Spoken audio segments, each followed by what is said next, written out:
Hey everybody. Yeah, everybody. It's June here. Okay, Oh, where is fun? Yeah. Yeah, today is very quiet, boring. Yeah, it's Sunday in Korea. But yeah, but I'm trying to read books here each day, but usually I am lazy, but I'm trying today. So yeah, today I'm gonna read chapter 2 of the guide time. So here we go. Chapter 2. How does it work anyway, guy? Asked Buzz. Do you see on the cot in your bathrobe and slipper waiting up for her when she goes out on one of her days? Yeah, right. I saw it. I snarled as I groped around under the bush trying to get a hold of the ball. You've been watching too many cornies gone. I don't even want on the bathrobe and slippers.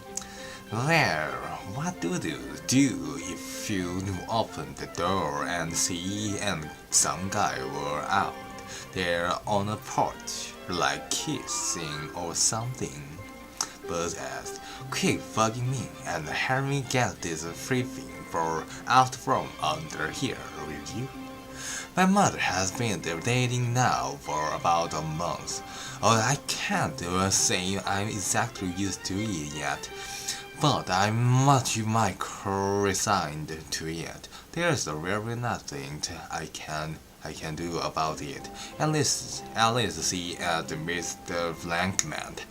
Blackman didn't hit it off. She came home alone right after the movies at the end said something like, he's not my cup of punch. I'm glad to see she wasn't into him, because it would have been totally weird for me if they'd decided to go standy or whatever dirt to do when they liked each other. Until my mother started going out, I had no idea how many weirdos there are in the world. Like Stan the Ferret Man, for instance. He brought his stinky little fat wizard with him everywhere he went. My mom told me he asked her to stand it in her pouch. And when they went into a restaurant, Bossy made him take him back out and leave it in the car. After him came the I only eat green food guy, and then Harry the Cat King, his claim to fame.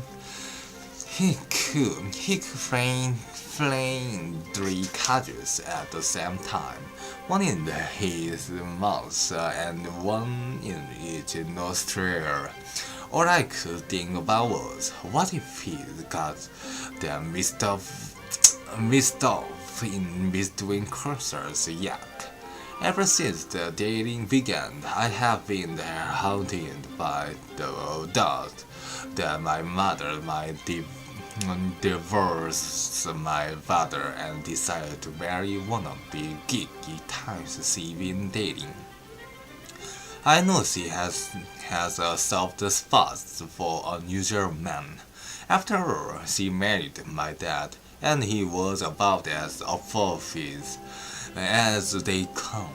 I'm sure on the inside he still is. I mean, just because you both your fingernails and know how to tie a windsow knot in your necktie doesn't mean your whole personality changes. At least I don't think it does. My dad's favorite trick The thing he was probably most famous for before he invented TLC was to snort a raw oyster off his nose and spit it out his mouth. Who knows, maybe when he and the other businessmen he hangs out with now are carrying loose in the boardroom, he does it for them. It's a little hard to picture, but I kinda hope he still does it every now and then. There are a lot of things I did hope, like that my parents will get back together, and even though my mother is still whack, and my father is a straight arrow, they remember that they used to be crazy about each other. What I don't like to think about is how my life will be if my parents end up getting divorced for real and my dad stays in California and my mom hooks up with the foreign man and we all have to live under the same roof. Me and mom and a weedy-eyed weasel. Also the guy, huh? I said, suddenly coming to my senses.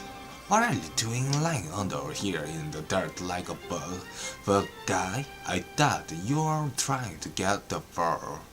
But said as he crawled forward under the bush and looked at me up close. You okay? Yeah, I'm just thinking, I said. Thinking is generally a good thing, guys, why? But not when you're lying under a bridge trying to get a sucker while your best friend in the whole world is starving to death and has to pee so bad his teeth are furring. Sorry, Bertrand. Here, take this stick and fork the bowl at the same time I do. Only do it from the other side, okay? After a few clumsy attempts, we finally managed to pin the ball between us like a big white dumpling in a pair of chopsticks, and then on the count of three, we threw it out from under the bridge and set it shooting out onto the lawn. Already back to Zeddy, shouted Boots as we ran after the ball. The two of us passed it back and forth in silence the rest of the way to my house. Okay, it's done.